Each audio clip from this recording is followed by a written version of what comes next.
Frères et sœurs, heureux de nous retrouver ce soir pour un temps de partage autour de la parole du Seigneur. Dieu, s'adressant à Israël par la bouche du prophète Jérémie, dira ceci au chapitre 51. « Écoutez-moi, vous qui poursuivez la justice, vous qui cherchez l'Éternel. » Et il dira encore au verset 7, « Écoutez-moi, vous qui connaissez la justice, peuple qui a ma loi dans ton cœur. Écoutez-moi, vous qui poursuivez la justice, vous qui cherchez l'Éternel. Écoutez-moi, vous qui connaissez la justice et peuple qui a ma loi dans ton cœur. » C'est ce que nous sommes, bien-aimés frères et sœurs. Nous sommes le peuple qui poursuit la justice. Nous sommes le peuple qui cherche Dieu et qui voulons rester près de lui toute notre vie. Nous sommes le peuple qui, dans son cœur, a la loi du Seigneur et qui la serre dans son cœur afin de ne pas pécher contre le Seigneur. Nous sommes arrivés à la fin d'un temps de confinement.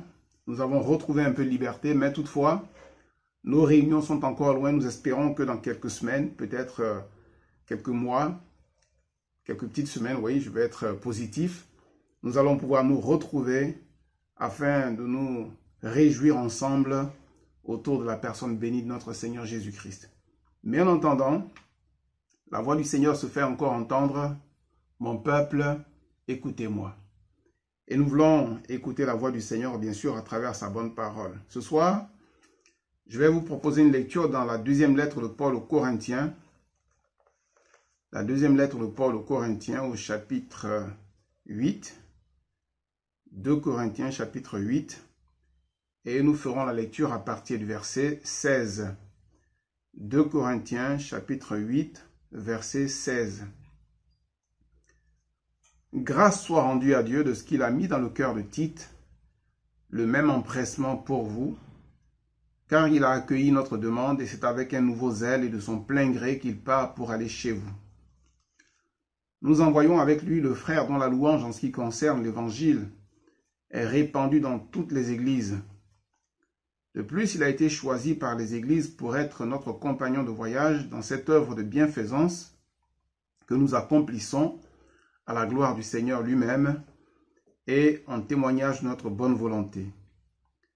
Nous agissons ainsi afin que personne ne nous blâme au sujet de cette abondante collecte dont nous avons la charge, car nous recherchons ce qui est bien, non seulement devant le Seigneur, mais aussi devant les hommes. Nous envoyons avec eux notre frère, dont nous avons souvent éprouvé le zèle dans beaucoup d'occasions, et qui en montre plus encore cette fois à cause de sa grande confiance en vous.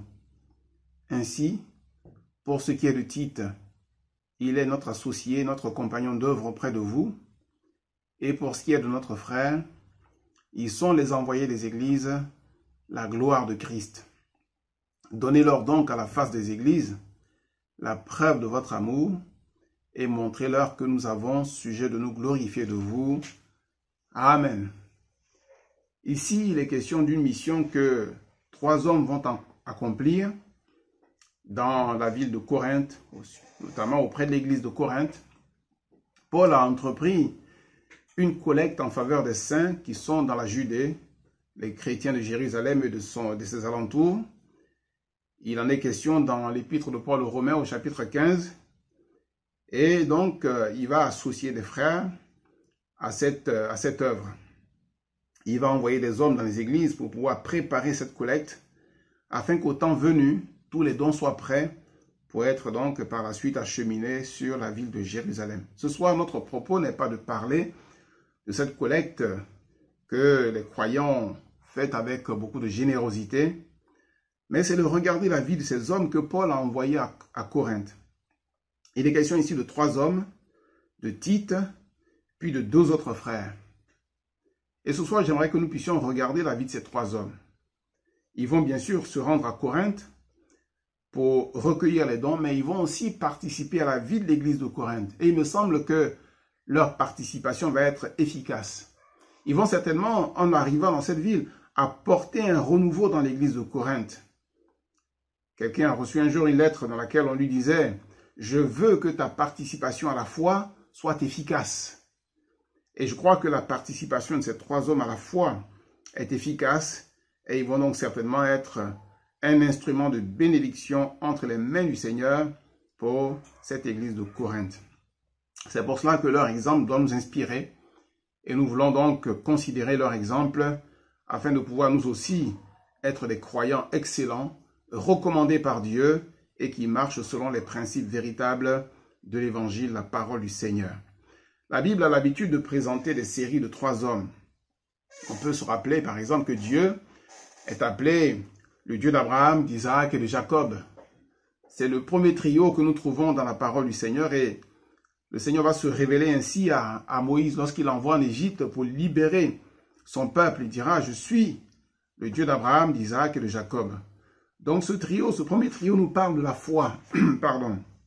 Ce sont des hommes de foi, des hommes proches du cœur de Dieu, des hommes qui vont être là, s'attendant au Seigneur. Abraham qui, malgré son grand âge, va s'attendre au Seigneur pour l'accomplissement de la promesse. Isaac qui va, lui, emboîter le pas à son père Abraham et marcher sur les anciens sentiers sans s'en détourner. Il va creuser les mêmes puits qu'on avait creusés du temps de son père. Cet homme va vivre dans la révélation. Et Jacob, qui est un homme qui cherche la présence de Dieu, qui va s'isoler afin de se retrouver face à face avec le Seigneur et qui pourra dire à un moment crucial de sa vie, j'ai vu Dieu face à face et mon âme a été sauvée. J'ai vu Dieu face à face et mon âme a été sauvée. La Bible nous parle également d'un autre trio, au temps de David. Il est question des vaillants hommes de David. Et là, il est question de 3 hommes. Le premier, Josheb Bachébet. Le second, Éléazar. Et le troisième, Shama. Et ces 3 hommes-là vont faire des exploits extraordinaires. Ces 3 hommes vont s'illustrer par leur courage, par leur dévouement à la cause du royaume d'Israël et par leur attachement à la personne de David, au point même d'être capables de livrer leur vie pour sauver la sienne. Et chaque fois que on parlera des héros de David, on dira de tous ces héros qui ont pourtant fait des exploits extraordinaires, on dira de chacun d'eux, mais il n'égala pas les 3 premiers. Il n'égala pas les 3 premiers parce que les 3 premiers étaient vraiment, me semble-t-il, au niveau du courage, en ce qui concerne le courage, était le standard de Dieu. Il est question également d'un autre trio dans le prophète Ézéchiel au chapitre 14. Il est question de Noé, de Daniel et de Job. Dans ce chapitre 14 du prophète Ézéchiel, le Seigneur dira que des calamités viendront sur le pays. Il va envoyer les calamités, il va briser le bâton du pain, il va y avoir la peste, il va y avoir des bêtes sauvages, mais il dira, s'il y a au milieu de lui ces 3 hommes, Noé, Daniel et Job, alors ils sauveraient leur âme par leur justice, dit le Seigneur. Ils ne sauveraient ni fils ni fille, mais ces 3 hommes sauveraient leur âme. Donc, le Seigneur va rendre témoignage de la persévérance de ces hommes-là. On connaît la persévérance, la patience de Job et la fin que le Seigneur lui accorda. On connaît la foi de Daniel, on connaît sa persévérance, on connaît la persévérance de Noé qui va mettre des années à construire cette arche afin de sauver sa famille et ainsi entrer pleinement dans l'héritage des promesses divines. Donc ces 3 hommes sont pour nous un exemple dans la prière, dans la persévérance, dans l'attachement à Dieu et l'Église de Christ doit chercher à ressembler à ces hommes qui sauvent leur âme par leur fidélité et bien sûr par leur attachement à la parole du Seigneur. On pourrait également parler de ce trio qui va constamment accompagner le Seigneur Jésus. Il est question de Pierre, de Jacques et de Jean. Ce sont des hommes qui sont de tous les combats, de toutes les luttes. Ils vont être avec le Seigneur dans les moments les plus difficiles comme dans les moments les plus glorieux. Ils vont être avec lui lorsqu'il s'en ira dans des endroits difficiles, lorsqu'il s'en ira au chevet d'une fille morte, d'une fillette qui est décédée. Et on dira, ce père, non, n'importune plus le maître car l'enfant est morte. Mais le Seigneur dira, sans tenir compte des paroles qu'il va entendre, il dira, ne crains point, mais crois seulement. Et voilà que ces 3 hommes, avec un grand courage, vont accompagner le Seigneur et ils vont assister à ce miracle. Pierre, Jacques et Jean vont être parmi les plus fidèles, les plus intimes. Et Pierre va s'illustrer en disant, Jésus, mais Seigneur, à quel autre irions-nous qu'à toi? Tu as les paroles de la vie éternelle. Nous avons cru, nous avons connu que tu es le Christ, le Fils du Dieu vivant. De toute façon, c'est une constante dans la parole du Seigneur. Et Dieu nous enseigne n'accepter une accusation ou quelques dépositions, quelques actions que sur la déposition de 2 ou 3 témoins. Et ici donc nous avons chaque fois ces 3 témoins qui sont là comme pour montrer la fidélité de Dieu. Et puis voilà que dans 2 Corinthiens, nous avons 3 hommes qui sont envoyés dans la ville de Corinthe afin d'aller récolter bien sûr les dons que l'église de Corinthe va préparer pour les saints de Jérusalem. Mais surtout, ces hommes vont participer pendant un temps à la vie de l'église. Et alors que nous sommes en train de sortir de ce temps difficile et que nous sommes en train de nous préparer pour nous retrouver, dans quel état d'esprit allons-nous nous retrouver? Dans quel état d'esprit allons-nous nous rendre vers nos frères? Avec quel cœur allons-nous nous diriger vers l'église? Quelle est notre vision de l'église nouvelle? Celle que nous allons recommencer ensemble à bâtir après le confinement, après la fermeture, alors que chacun de nous s'est retrouvé tout seul. Dans quel état d'esprit nous préparons-nous afin de pouvoir retrouver ensemble la communion fraternelle?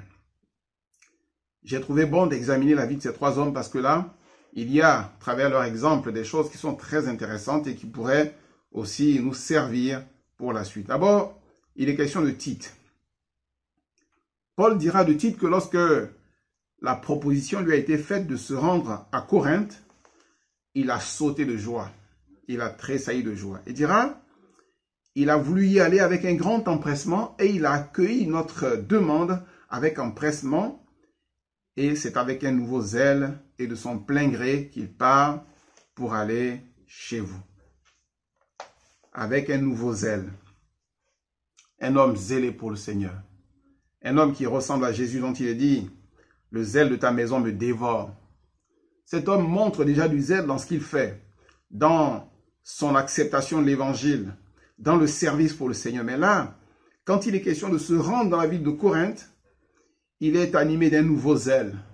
Chaque fois qu'une nouvelle action se présente devant lui, chaque fois qu'un nouveau défi se présente devant lui, il laisse le Saint-Esprit lui communiquer un nouveau zèle, lui communiquer des forces nouvelles pour l'accomplissement de cette nouvelle tâche et pour entrer dans ce nouveau plan que Dieu, dans sa bonté, a préparé pour sa vie. Dans ces nouvelles œuvres que Dieu a préparées pour sa vie, pour qu'il puisse les accomplir avec joie, il demande le secours du Saint-Esprit afin que son zèle soit renouvelé et qu'il ne néglige en rien l'accomplissement de l'œuvre de Dieu. Peut-être a-t-il entendu la voix du Saint-Esprit lui dire « Malheur à celui qui fait avec négligence l'œuvre du Seigneur. » Alors il ne veut y mettre aucune négligence, mais il veut être tout entier, s'engager pleinement.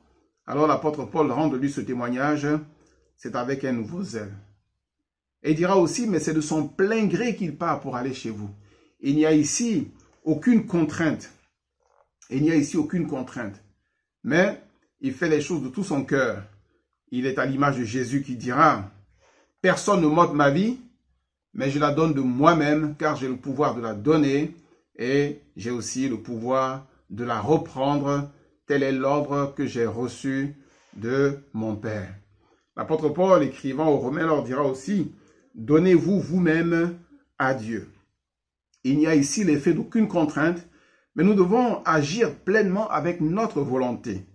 Et là, dans les semaines qui viennent, lorsque l'occasion va nous être donnée de nous retrouver, nous voulons retrouver la communion fraternelle, mais avec un libre exercice de notre volonté.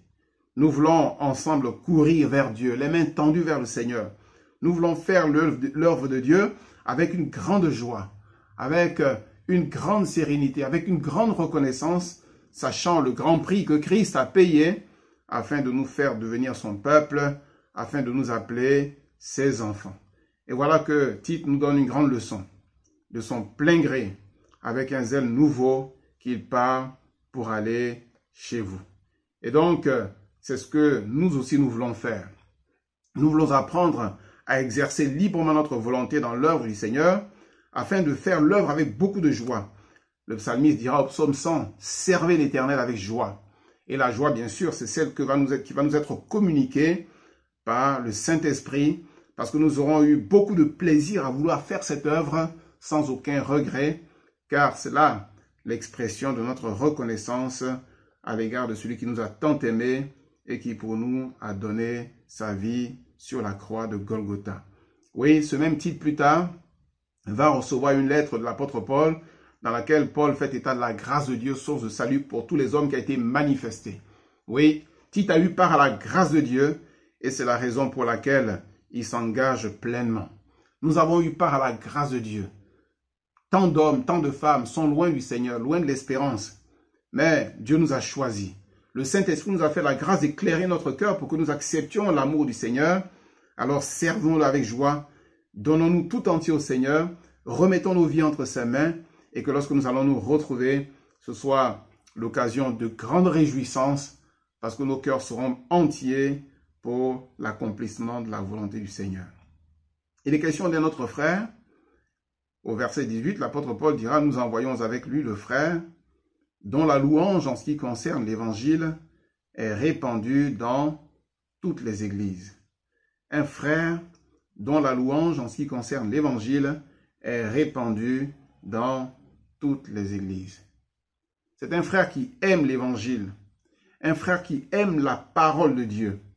Toutes ses actions sont motivées par une grande reconnaissance vis-à-vis de l'œuvre que Christ a accomplie en sa faveur, en faveur de tous les croyants.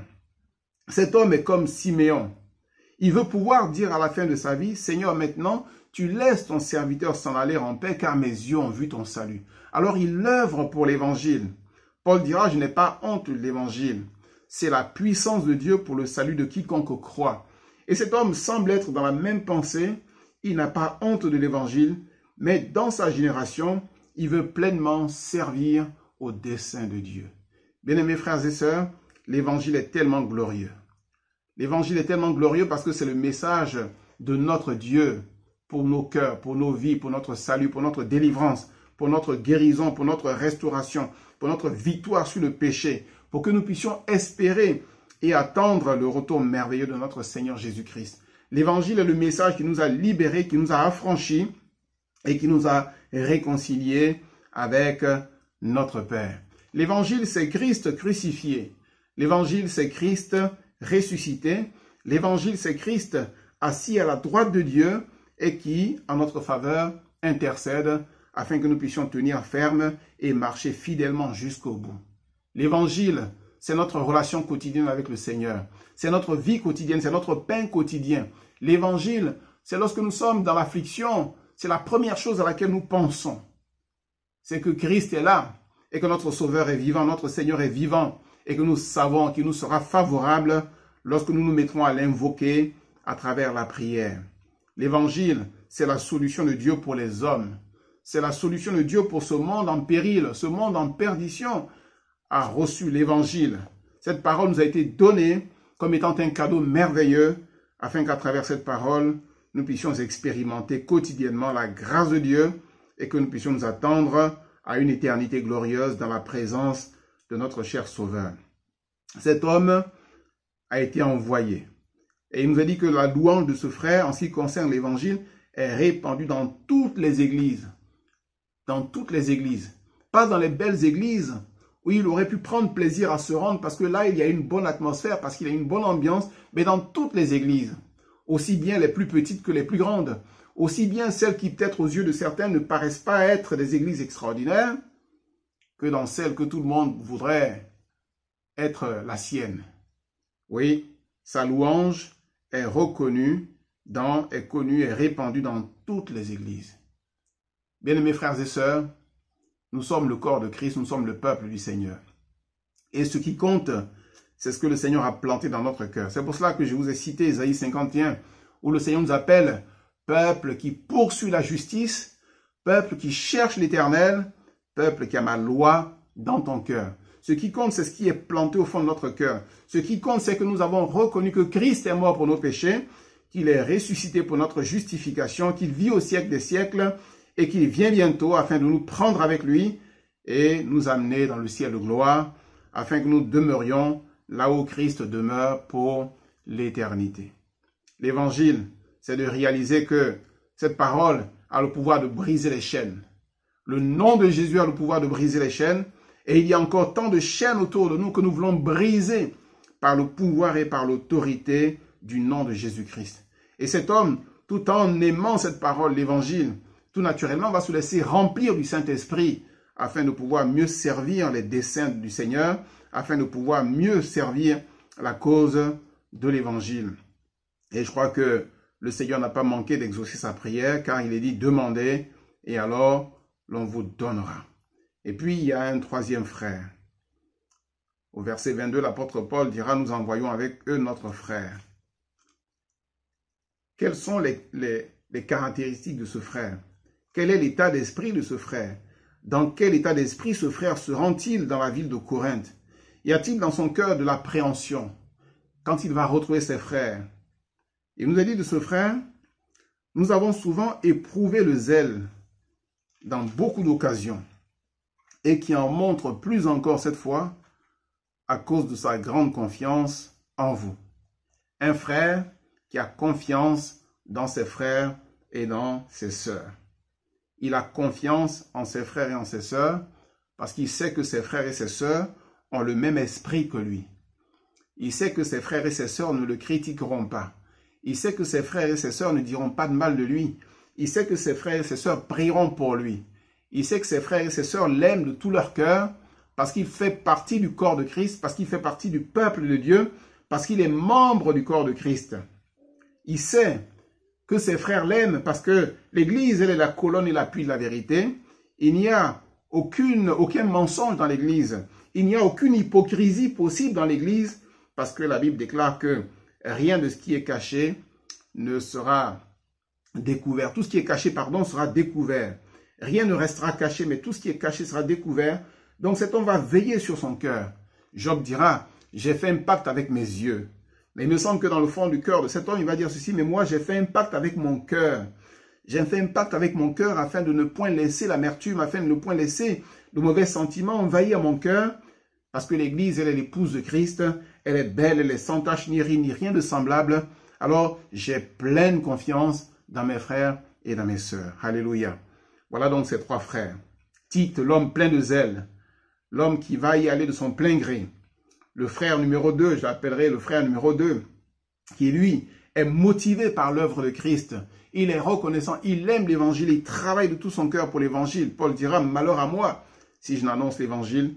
Et puis un frère qui est plein de confiance vis-à-vis de ses frères, un frère qui vient parce qu'il sait que l'Église est vraiment sa famille. Il vit dans une relation de totale transparence avec ses frères et avec ses sœurs. Il veille sur son cœur et il prie pour ses frères, il les aime de tout son cœur parce qu'il sait qu'ensemble nous formons le peuple de Dieu et unis, nous serons plus que vainqueurs par celui qui nous a aimés.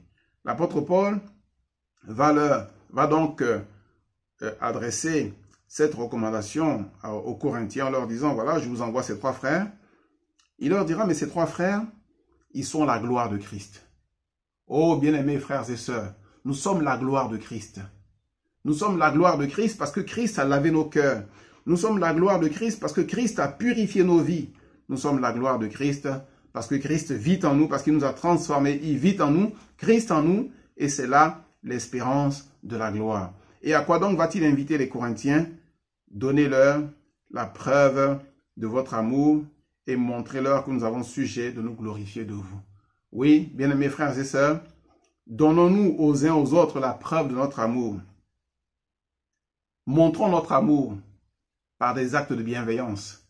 Montrons notre amour par des paroles vraies, par des paroles justes. Montrons notre amour en priant les uns pour les autres. Montrons notre amour en ayant du respect les uns pour les autres. Montrons notre amour en nous secourant les uns les autres. Non pas en nous secouant les uns les autres, mais en nous secourant les uns les autres. Montrons notre amour. Et Paul dira, montrez-leur que nous avons sujet de nous glorifier de vous. Non, montrons-nous aux uns aux autres que Dieu a sujet de se glorifier de nous. Notre attitude vis-à-vis de nos frères et de nos sœurs fera savoir si Dieu se glorifie de nous ou si Dieu peut dire de nous, comme il a dit à Belchazzar, je t'ai pesé et tu as été trouvé léger dans la balance. Mais je crois que l'Église, elle est belle. Elle a du prix aux yeux du Seigneur qui veille sur elle avec tendresse et qui veut encore la bénir aujourd'hui. Alors, ces trois hommes sont pour nous une source d'inspiration et nous voulons tout simplement imiter leur exemple. Cherchons à approfondir cette étude en nous plongeant dans la parole du Seigneur, en nous rappelant tous les trios que j'ai cités tout à l'heure. Et laissons le Saint-Esprit nous encourager, nous accompagner, nous fortifier. Et vivement que nous nous retrouvions afin de former la nouvelle Église. Et on dira, l'Église nouvelle est arrivée. L'Église nouvelle est arrivée et nous voyons que le Saint-Esprit a une pleine liberté au milieu d'elle et il agit puissamment. Alors nous aussi, allons et voyons l'œuvre de Dieu au sein de cette nouvelle Église. Que Dieu nous bénisse et qu'il nous fortifie par son Esprit. Amen. Seigneur, je veux encore te rendre grâce pour ta bonté, pour ta fidélité.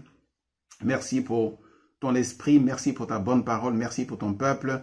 Et merci parce que je crois que le soleil de justice continue encore à briller sur nos vies.